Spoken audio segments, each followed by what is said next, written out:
सभी विद्यार्थियों को 8वीं कक्षा में फिर से स्वागत करती हूँ। जैसे कि हमने जो आपका पिछली कक्षा था वहाँ पर मेरा देश मेरी माँ यह पाठ के बारे में देखे थे, तो इस पाठ में हम देश के बारे में और माँ के प्यार के बारे में देखते हैं। तो यहाँ पर हमने पिछली कक्षा में देखा था कि 1965 की एक शाम हर तरफ क्या हुआ था, शांति का वातावरण भरा हुआ था और वहाँ पर किसी को भी कोई शंका नहीं थी कि यहाँ पर कुछ होने वाला है। लेकिन तभी शत्रुओं ने हमारे देश पर हमला किया और भारतीय सेना ने जो छुट्टी के लिए गए उनको आदेश दिया कि तुरंत वापस आ जाए। छुट्टियां बिता रहे एक भारतीय सेना को भी पत्र मिल गया, तो उन्होंने जाने की तैयारी की। फिर उन्होंने जाने की तैयारी करने के साथ अपने माँ को आशीर्वाद लेने के लिए माँ के पास गए। तो माँ को बहुत बुरा लगा क्योंकि अभी तो छुट्टी बिताने हुए आए बेटा तुरंत ही जा रहा है कहकर माँ ने रो पड़े। तो माँ को देखकर उस भारतीय जो मेजर थे उनको भी क्या हो गया, रोना आ गया, उनका भी गला रोक गया। लेकिन तुरंत ही उनको क्या हो गया, मातृभूमि का स्मरण आ गया।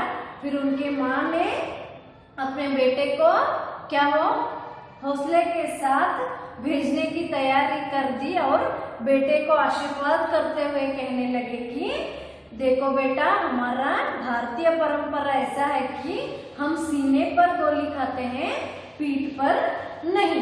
फिर बेटे को यह कहकर आशीर्वाद करते हुए उन्होंने जाओ और दृढ़ता से अपना कर्तव्य निभाओ कहते हुए अपने बेटे को भेज दिया। और माँ ने अपने बेटे को कहने लगी कि हमारी जो भारतीय परंपरा है यह सीने पर गोली खाने की है, पीठ पर खाने की नहीं कहकर अपने बेटे को भेज दिया। फिर युद्ध भीषण रूप से फैलता जा रहा था और जो इच्छोगिरी लहर का मोर्चा भारतीय के लिए एक चुनौती खड़ा हुआ था। फिर वहाँ पर एक यह भी प्रश्न उठा कि इस अभेद को तोड़कर कौन आगे बढ़ रहा है, इसकी जिम्मेदारी कौन ले रहा है, यह भी प्रश्न उठा था। फिर उसमें से ही एक मेजर आकर आगे आए और कहने लगे कि मैं इसकी जिम्मेदारी लेता हूँ। वही कौन थे, जो गांव से आए हुए मेजर थे। फिर मेजर ने इसका पूरा जिम्मेदारी संभाल लिया। वे धीरे धीरे से आगे बढ़ने लगे।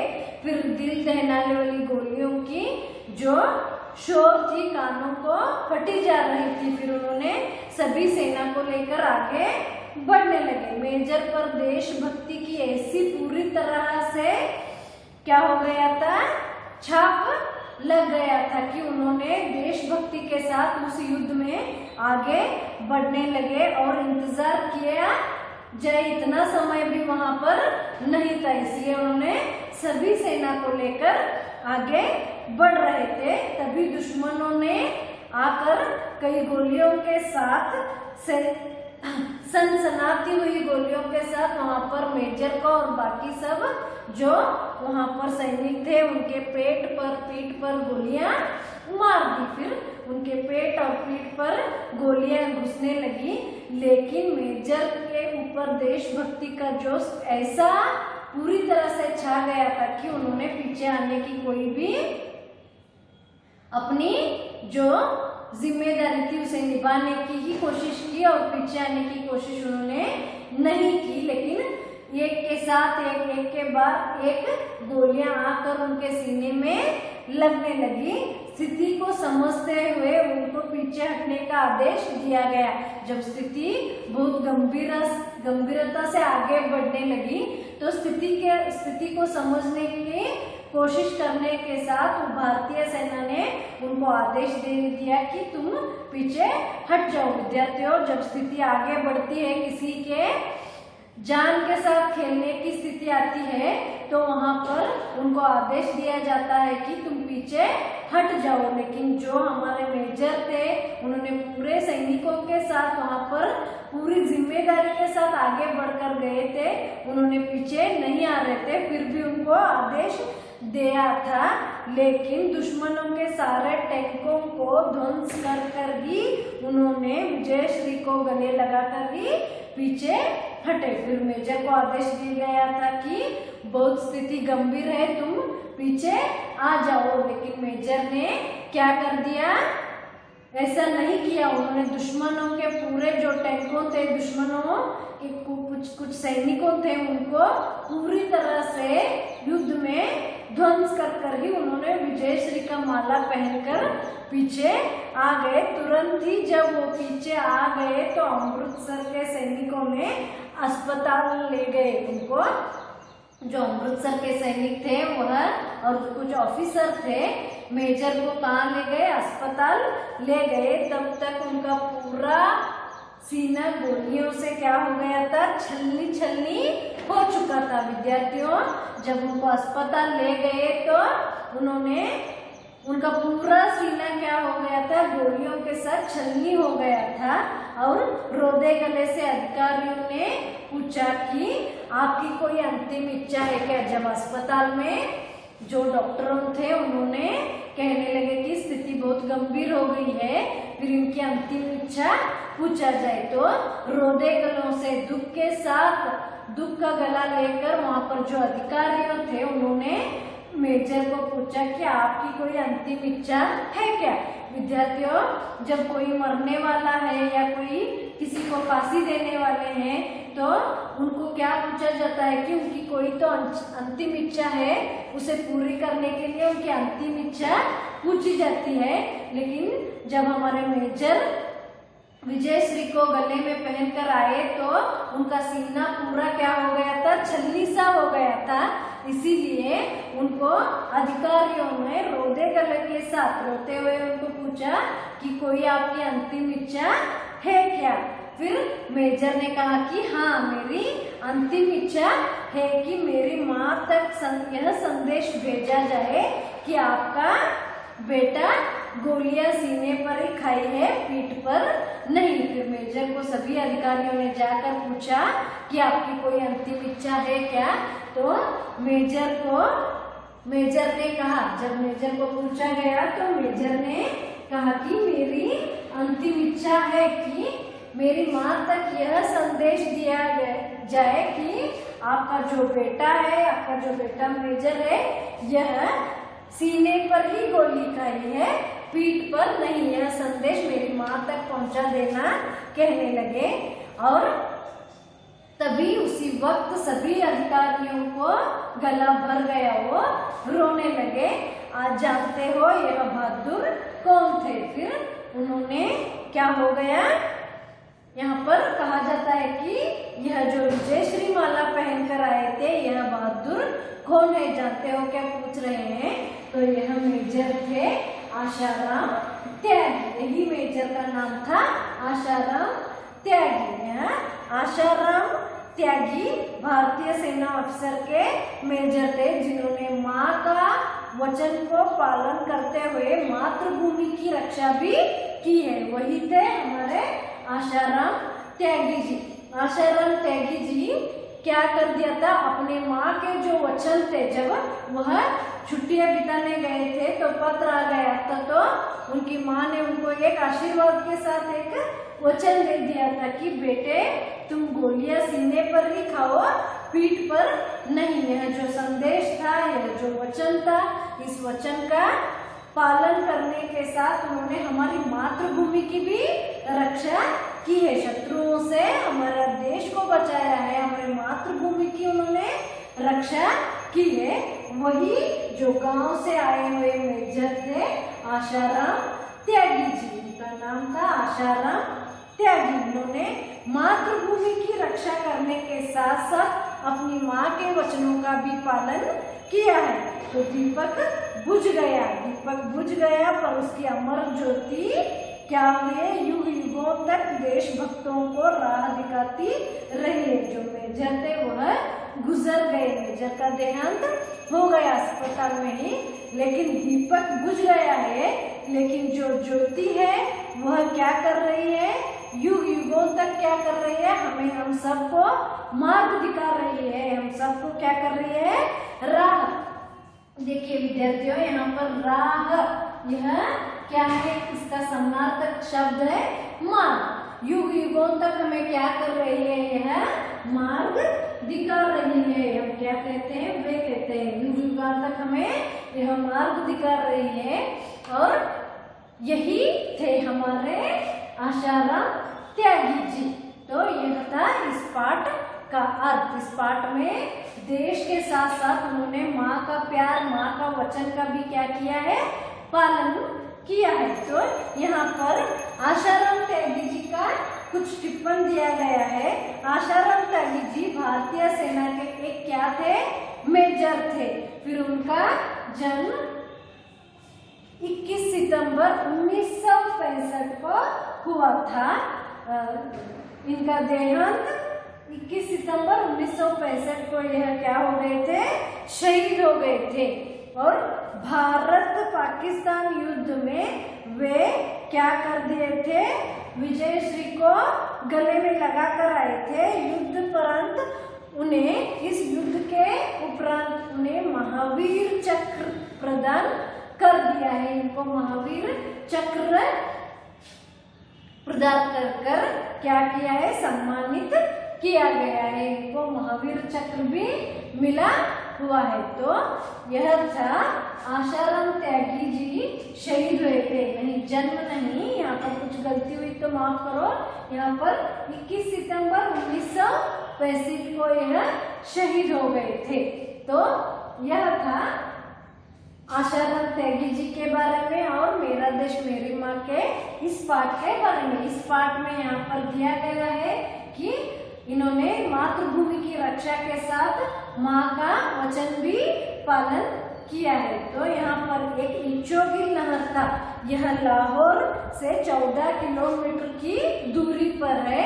और इसी इच्छोगिल नहर को वहां पर क्या हो गए थे? पाकिस्तान के कुछ शत्रुओं ने आकर हमला कर दिया था। इच्छोगिल नहर यह लाहौर से 14 किलोमीटर की दूरी पर है। तो यह था इस पाठ का आशय। ಆತ್ಮೀಯ ವಿದ್ಯಾರ್ಥಿಗಳೇ, ನಾವು ಏನು ಮಾಡಿದ್ದು ಅಂದ್ರೆ ಕೊನೆಯ ಅವಧಿ ಒಳಗೆ ಏನು ನೋಡಿದ್ದಪ್ಪ ಅಂದ್ರೆ ಮೇರಾ ದೇಶ್ ಮೇರಿ ಮಾ ಪಾಠವನ್ನು ನೋಡಿದ್ದು. ಇಲ್ಲೇನಿತ್ತು ಅಂದ್ರೆ ಕೆಲವೊಬ್ಬರ ಸೈನಿಕರಾಗಲಿ ಸೇನೆ ಆಗಲಿ ಏನಂದ್ರೆ ರಜೆಯನ್ನ ಕಳೀಲಿಕ್ಕಂತ ಊರಿಗೆ ಹೋಗಿದ್ರು. ಆದ್ರ 1965 ಒಂದು ಸಂಜೆ ಏನಾಗಿತ್ತಂದ್ರೆ ಎಲ್ಲ ಕಡೆ ಶಾಂತವಾದ ವಾತಾವರಣ ಇತ್ತು. ಅಲ್ಲಿ ಯಾವ್ದು ಯಾರಿಗೂ ಏನಾಗಿತ್ತಂದ್ರೆ ಸಂಶಯ ಇಲ್ಲಾಗಿತ್ತು, ಈಗ ಆಗ್ತೈತಿ ಅಂತೇಳಿ.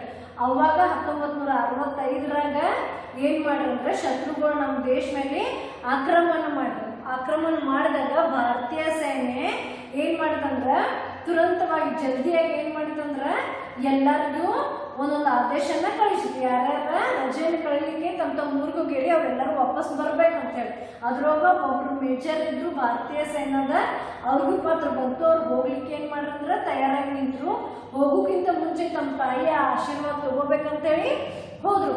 ಅವ್ರ ತಾಯಿ ಬಹಳಷ್ಟು ಕೆಟ್ಟ ಅನ್ಸಿತ್ತು. ಈಗಾಗಲೇ ಏನಾಗಿತ್ತಂದ್ರ ರಜೆನ ಕಳೀಲಿಕ್ಕೆ ಬಂದದ್ ಮಗನನ್ನ ಮತ್ತೆ ಯಾಕೆ ವಾಪಸ್ ಕಳಿಸ್ಬೇಕು ಅಂತ ಅಳಾಕತ್ರು. ಅದನ್ನ ನೋಡಿ ಮೇಜರ್ಗೂ ಏನಾಯ್ತಂದ್ರ ಬಹಳಷ್ಟು ದುಃಖ ತುಂಬಿ ಬಂತ. ಆದ್ರೂ ಅವ್ರಿಗೆ ನಮ್ಮ ಮಾತೃಭೂಮಿಯ ಸ್ಮರಣೆ ಆಯ್ತು. ಅದಕ್ಕಾಗಿ ಅವ್ರ ಹೋಗ್ಲೇಬೇಕಂತೇಳಿ ಹೊರಡಾಕ್ ನಿಂತರು. ಅವಾಗ ಅವ್ರ ತಾಯಿಯವ್ರು ಅವ್ರಿಗೆ ಏನ್ ಆಶೀರ್ವಾದ ಮಾಡ್ರಂದ್ರ, ಈ ವೇಳೆ ಒಳಗ ಭಾರತೀಯ ರಕ್ಷಣೆ ಮಾಡೋದ ನಿಮ್ಮೆಲ್ಲ ಕರ್ತವ್ಯ ಐತಿ. ಹೀಗಾಗಿ ನೀವು ಭಾರತದ ರಕ್ಷಣೆ ಮಾಡ್ರಿ. ನಮ್ಮ ಭಾರತೀಯ ಪರಂಪರೆ ಏನೈತಂದ್ರೆ ಎದಿ ಮೇಲೆ ಗುಂಡು ತಿನ್ನೋದೈತಿ ಹೊರತ ಬೆನ್ ಮೇಲೆ ಅಲ್ಲ ಅಂತ ಹೇಳಿ ಕಳಿಸಿ. ಅದಕ್ಕಾಗಿ ಅವ್ರು ಏನ್ ಮಾಡ್ರಂದ್ರ ಹೊರಟ್ ನಿಂತರು. ಅಲ್ಲಿ ಯುದ್ಧಕ್ಕ ಹೋದಾಗ ಇಚ್ಚೋಗಿಲ್ ನಹರ್ ಅಂತಿತ್ತು. ಅಲ್ಲಿ ಎಲ್ಲ ಏನ್ ಮಾಡಿದ್ರ ಆಕ್ರಮಣ ಮಾಡಿದ್ರು. ಆ ಇಚ್ಚೋಗಿಲ್ ನಹರ ಏನ್ ಜವಾಬ್ದಾರಿ ಇತ್ತಲ್ಲ ಅದನ್ನ ಯಾರು ತಗೋತಾರೋ ಅನ್ನೋ ಒಂದು ಪ್ರಶ್ನೆಯಲ್ಲಿ ಎಲ್ಲರಿಗೂ ಕಾಡಾತಿತ್ತು. ಅದ್ರೊಳಗ ಆಶಾರಾಮ್ ತ್ಯಾಗೀಜಿ ಅವರ ಏನಾಗಿದ್ರು ಅಂದ್ರೆ ಮೇಜರ್ ಇದ್ರು. ಇವ್ರ ಮುಂದೆ ಬಂದ ಇದ್ರದ್ದು ಎಲ್ಲಾ ಜವಾಬ್ದಾರಿ ನಾ ತಗೋತೇನೆ ಅಂತ ಹೇಳಿ ಎಲ್ಲಾ ಸೈನಿಕರನ್ನ ತಗೊಂಡ ಯುದ್ಧ ಮಾಡಾಕ ಹೋದ್ರು. ಯುದ್ಧ ಭೀಷ್ಮ ರೀತಿಯಿಂದ ಏನಾಯ್ತಂದ್ರ ಯುದ್ಧ ಮುಂದುವರೆದಾಗ ಅಲ್ಲಿ ಬಹಳಷ್ಟು ಗುಂಡುಗಳು ಬಂದ ಎಲ್ಲಾ ಸೈನ್ಯನ ಏನ್ ಮಾಡತ್ತಿದ್ರು ಅಂದ್ರೆ ನಾಶ ಮಾಡಿದ್ರು. ಅವಾಗ ನಮ್ಮ ಮೇಜರ್ ಅವ್ರಿಗೂ ಬಹಳಷ್ಟು ಗುಂಡುಗಳನ್ನ ಹತ್ತಿದ್ವು. ಬಹಳಷ್ಟು ಯುದ್ಧ ಭೀಷ್ಮ ರೂಪದಿಂದ ಮುಂದುವರಿತು. ಅದಕ್ಕಾಗಿ ಭಾರತೀಯ ಸೇನೆ ಏನು ಆದೇಶ ಮಾಡಿತ್ತಂದ್ರೆ ಇನ್ನೇನು ನಮ್ಗೆ ಉಳಿಯಂಗಿಲ್ಲ ಜನರು ಭಾಳಷ್ಟು ಅಂತೇಳಿ ಇವ್ರಿಗೆ ಆದೇಶ ಕೊಟ್ಟಿತ್ತು, ಹೊರಡು ಬರ್ರಿ ಹಿಂದೆ ಬಂದ್ಬಿಡ್ರಿ ಅಂತೇಳಿ.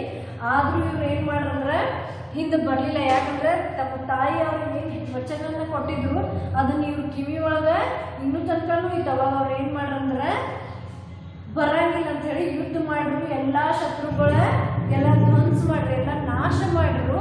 ನಾಶ ಮಾಡಿ ವಿಜಯ ಮಾಲೆಯನ್ನ ಅವರ ತಮ್ಮದಾಗಿಸ್ಕೊಂಡು ವಾಪಸ್ ಬಂದರು. ವಾಪಸ್ ಬಂದಾಗ ಅವ್ರಿಗೆ ಈ ಗುಂಡುಗಳಿಂದ ಅವ್ರದ್ದು ಎಲ್ಲ ಏನಾಗಿತ್ತಂದ್ರೆ ಶೀಳಿ ಹೋಗಿತ್ತು. ಅವ್ರ ಶರೀರ ಎಲ್ಲ ಏನಾಗಿತ್ತಂದ್ರೆ ಶಿಳ್ದಂಗೆ ಆಗಿಬಿಟ್ಟಿತ್ತು. ಅದಕ್ಕಾಗಿ ಇನ್ನೇನು ಇವ್ರು ಉಳಿಯಂಗಿಲ್ಲ ಅಂತ ಹೇಳಿ ದವಾಖಾನೆ ಅವ್ರು ಹೇಳಿದ ಕೂಡಲೇ ಹಾಸ್ಪಿಟಲ್ದಾಗ ಭಾಳಷ್ಟು ಅಧಿಕಾರಿಗಳು ಹೋಗಿ ಇವ್ರಿಗೆ ಏನು ಕೇಳಿದ್ರೆ ನಿಮ್ಮ ಅಂತಿಮ ಇಚ್ಛೆ ಏನಾದರೂ ಏನು ಐತಿ ಅಂತ ಕೇಳಿ ನೋಡ್ರಿ. ಯಾರಾದರೂ ಸಾಯತ್ತಿದ್ರ ಅಥವಾ ಯಾರಾದರೂ ಫಾಶಿ ಹಚ್ಚಕತ್ರ ಅಥವಾ ಅವ್ರಿಗೇನು ಕೇಳ್ತೇವೆ ಅಂದ್ರೆ ನಿಮ್ಮ ಅಂತಿಮ ಇಚ್ಛೆ ಏನಾದರೂ ಇದ್ರೆ ಹೇಳ್ರಿ ಅಂತ ಹೇಳ್ತೇವೆ. ಹಾಗಾಗಿ ಮೇಜರ್ಗೆ ಹೋಗಿ ಅಧಿಕಾರಿಗಳು ಏನು ಮಾಡ್ರಂದ್ರೆ ಭಾಳಷ್ಟು ದುಃಖದಿಂದ ನಿಮ್ದು ಏನಾದರೂ ಅಂತಿಮ ಇಚ್ಛೆ ಏತೇನಂತ ಕೇಳಿದಾಗ ನನ್ನ ಅಂತಿಮ ಇಚ್ಛೆ ಏಕಂತ ಹೇಳಿದ್ರು ಮೇಜರ್. ಏನಂದ್ರೆ ನನ್ನ ತಾಯಿ ತನಕ ಈ ಸಂದೇಶನ ಕಳಿಸ್ರಿ, ನಿಮ್ಮ ಮಗ ಏನು ಮಾಡ್ಯಾನಂದ್ರೆ ಗುಂಡಗಳನ್ನ ಎದಿ ಮೇಲೆ ಏನಾಗ್ಯಾವು ಬಂದವು ಹೊರತ ಬೆನ್ನಿಗ ಬಂದಿಲ್ಲ ಅಂಥೇಳಿ ಈ ಸಂದೇಶನ ನಮ್ಮ ತಾಯಿ ತನಕ ಕಳಿಸ್ರಿ ಅಂತ ಹೇಳಿದ್ರು. ಆಮೇಲೆ ಏನಾಯ್ತಪ್ಪ ಅಂದ್ರೆ ಇವ್ರು ಯಾರಂತಂದ್ರೆ ಇವ್ರ ಯಾರಂದ್ರೆ ಆಶಾರಾಮ್ ತ್ಯಾಗಿ. ಈ ಬಹದ್ದೂರ ಯಾರಂದ್ರೆ ಆಶಾರಾಮ್ ತ್ಯಾಗಿ ಅವ್ರ. ಇವ್ರ ನಮ್ಮ ಭಾರತೀಯ ಏನಾಗಿರಂದ್ರೆ ಮೇಜರ್ ಇದ್ರು, ಒಂದು ಆಫೀಸರ್ ಇದ್ರು. ಆಮೇಲೆ ಇವ್ರ ತೀರ್ ಹೋದ್ರು, ಅಲ್ಲೇ ತೀರ್ ಹೋದ್ರು. ಇವ್ರ ಏನ ದೀಪ ಆರಿತು, ಅದರ ಜ್ಯೋತಿ ಏನಾಗೈತಂದ್ರೆ ಇವತ್ತಿಗೂ ನಮ್ಗೆ ಮಾರ್ಗವನ್ನ ತೋರ್ಸಾತೈತಿ ಅಂತ ಹೇಳ್ತಾರು. ಅವ್ರ ಯಾರಪ್ಪ ಅಂದ್ರೆ ಆಶಾರಾಮ್ ತ್ಯಾಗಿ ಅಂತ ಹೇಳ್ತಾರೆ. ಇವ್ರೇನು ಒಂದು ಮಾರ್ಗನ ತೋರ್ಸಾರು, ಅದ ಮಾರ್ಗಗಳು ನಾವು ಏನು ಮಾಡೋದು ಅಂದ್ರೆ ಮುನ್ನಡೆಯೋನು. ಇಲ್ಲಿ ಏನು ಈ ಪಾಠದ ನೀತಿಯನ್ನ ಕಲಿತೇವಪ್ಪ ಅಂದ್ರೆ ಮೇರಾ ದೇಶ್ ಮೇರಿ ಮಾ ಒಳಗ ಇವರ ದೇಶದ ಮಾತೃಭೂಮಿ ರಕ್ಷಣೆ ಜೊತೆಗೆ ಏನು ಮಾಡ್ಯಾರಂದ್ರೆ ತಾಯಿಯ ವಚನನ್ನು ಏನು ಮಾಡಿದಾರು ಪಾಲಿಸಿದಾರ ಅಂತ ಹೇಳ್ತೇವೆ. ಇದ ಈ ಪಾಠದ ಏನೈತಿ ಅರ್ಥ ಐತಿ. ಇಲ್ಲಿ ನೋಡಿ, ಆಶಾರಾಮ್ ತ್ಯಾಗಿಯವರ ಭಾರತೀಯ ಮೇಜರ್ ಇದ್ರು. 21 ಸೆಪ್ಟೆಂಬರ್ 1965 ಇವರ ಮರಣ ಹೊಂದಿದರು. ಇವರಿಗೆ ಮಹಾವೀರ ಚಕ್ರ ಒಂದ ಏನ್ ಮಾಡಿದಾರಂದ್ರೆ ಪ್ರಧಾನ ಕೊಟ್ಟು ಸನ್ಮಾನಿತನ್ನ ಮಾಡಿದ್ದಾರೆ. ಇವರು ಮಹಾವೀರ ಚಕ್ರ ಒಂದು ಬಿರುದನ್ನ ಸಿಕ್ಕೈತೆ ಅಂತ ಹೇಳ್ತೇವೆ. ಇವರ ಯಾರಂದ್ರೆ ಆಶಾರಾಮ್ ತ್ಯಾಗಿ ಅಂತ ಹೇಳ್ತೇವೆ. ಇದೇನೈತಪ್ಪ ಅಂದ್ರೆ ಮೇರಾ ದೇಶ್ ಮೇರಿ ಮಾ ಪಾಠ ಇಲ್ಲಿಗೆ ಏನಾಯ್ತು मुक्तायवाइतु। तो विद्यार्थियों, इसके जो प्रश्न उत्तर हैं और यहाँ पर इच्छोगिल नहर के बारे में दिया गया है। जो इच्छोगिल नहर है वह लाहौर से 14 किलोमीटर की क्या है दूरी पर है। तो आप क्या कीजिए, जो इसके शब्दार्थ है वह शब्दार्थ लिखिए। उसके बाद जो इसके जो प्रश्न उत्तर आते हैं, प्रश्न उत्तर भी हम आपको देते हैं, तो इसके प्रश्न उत्तर लिखकर हमें भेज दीजिए। और यह था इस पाठ का आशय। इससे पहले आप क्या कीजिए, आशाराम त्यागी के बारे में लिखिए। आशाराम त्यागी जी भारत सेना के एक मेजर थे। इनका जन्म और इनको भारत पाकिस्तान युद्ध में वे शहीद हो गए और साथ साथ उन्हें महावीर चक्र प्रदान कर सम्मानित देकर क्या किया गया, सम्मानित किया गया है। तो विद्यार्थियों, यह था आज के इस मेरा देश मेरी माँ पाठ का अर्थ। तो हम क्या करेंगे, अभी इसके जो प्रश्न उत्तर है इसके बारे में चर्चा करेंगे। देखिए, भारत पर दुश्मनों ने कब आक्रमण किया था? तो भारत पर दुश्मनों ने 1965 को आक्रमण किया था। मेजर को तुरंत किसका स्मरण हो आया? मेजर को तुरंत मातृभूमि का स्मरण हो आया। तो अगला प्रश्न है, भारतीय सेना के लिए किस नहर का क्षेत्र चुनौती की दीवार बना खड़ा था? भारतीय सेना के लिए इच्छोगिल नहर का क्षेत्र चुनौती के लिए खड़ा होता है। इच्छोगिल नहर को तोड़ने के लिए कौन तैयार थे? इच्छोगिल के नहर को तोड़ने के लिए हमारे भारतीय सेना एक मेजर थे, वह तैयार हो गए। मेजर ने किसकी परवाह नहीं करते हुए मोर्चा को संभालिया। मेजर ने अपनी अपनी जान की परवाह नहीं किए बगैर उन्होंने मोर्चा को संभालकर आगे बढ़कर शत्रुओं को क्या कर दिया था, ध्वंस कर दिया था। तो इच्चोगी लहर को तोड़ने के लिए कौन तैयार थे, मेजर थे। मेजर ने अधिकारियों से क्या कहा, मेजर ने अधिकारियों से कहा कि मेरी माँ तक यह संदेश पहुंचा देना कि तुम्हारे बेटे ने गोलियां सीने पर खाई है, पीठ पर नहीं। देखिए मेजर ने अधिकारियों से यह कहा कि मेरी माँ तक यह संदेश भेजा दो कि तुम्हारा बेटा क्या सीने पर ही गोली खाई है, पीठ पर नहीं। तो अगला प्रश्न है, मेजर आत्माराम त्यागी ने मातृभूमि की रक्षा में किसकी बाजी लगा दी, अपनी जान की बाजी लगा दी। मेजर आत्माराम त्यागी ने किसे दिए हुए वचनों का पालन किया है। मेजर आत्माराम त्यागी जी अपने माँ को दिए गए हुए वचनों को क्या कर दिया है, पालन किया है। तो यह इस पाठ के एक वाक्य के प्रश्न है। तो विद्यार्थियों एक वाक्य के जो प्रश्न है वह आज ही आप लिखकर हमें भेज दीजिए और 2-3 के जो प्रश्न है वह भी आप कल लिख सकते हो। तो 2-3 वाक्य के प्रश्न ऐसे है कि सैनिकों को तुरंत वापस आने का आदेश अचानक क्यों दिया गया है। देखिए सैनिकों को स्थिति को समझते हुए उनको पीछे हटने का आदेश जारी किया गया, पर मेजर ने कदम रुके नहीं। दुश्मनों के सारे टैंकों को ध्वंस कर विजयश्री को गले लगाकर ही उन्होंने स्थिति को समझकर, जो स्थिति थी उसे समझकर मेजर ने क्या कर दिया था, मेजर को अधिकारियों ने पीछे हटने का आदेश दिया गया था। युद्ध भूमि जाने से पहले मेजर ने जब मां को प्रणाम किया तब दोनों की स्थिति कैसी थी। देखिए विद्यार्थियों, युद्ध करने जाने से पहले मेजर ने जब अपने माँ के पैर को छूकर प्रणाम किया, माँ का ममत्व जग उठा।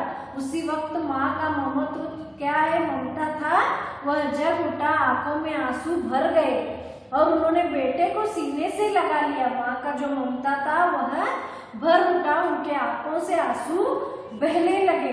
फिर उन्होंने बेटे को सीने से लगा लिया, मेजर का गला भी रुक गया। फिर बेटे को सीने से लगा लिया, मेजर का गला भी माँ की स्थिति को देखकर रोक गया, पर तुरंत उनको मातृभूमि की स्मरण हो आया। युद्ध भूमि को जाते हुए पुत्र को सिर पर हाथ रखकर आशीर्वाद करते हुए माँ ने हमारे भारतीय परंपरा के बारे में बता दिया। तो अगला प्रश्न है, युद्ध भूमि को जाते हुए पुत्र के सिर पर हाथ रखकर माँ ने क्या आशीर्वाद दिया।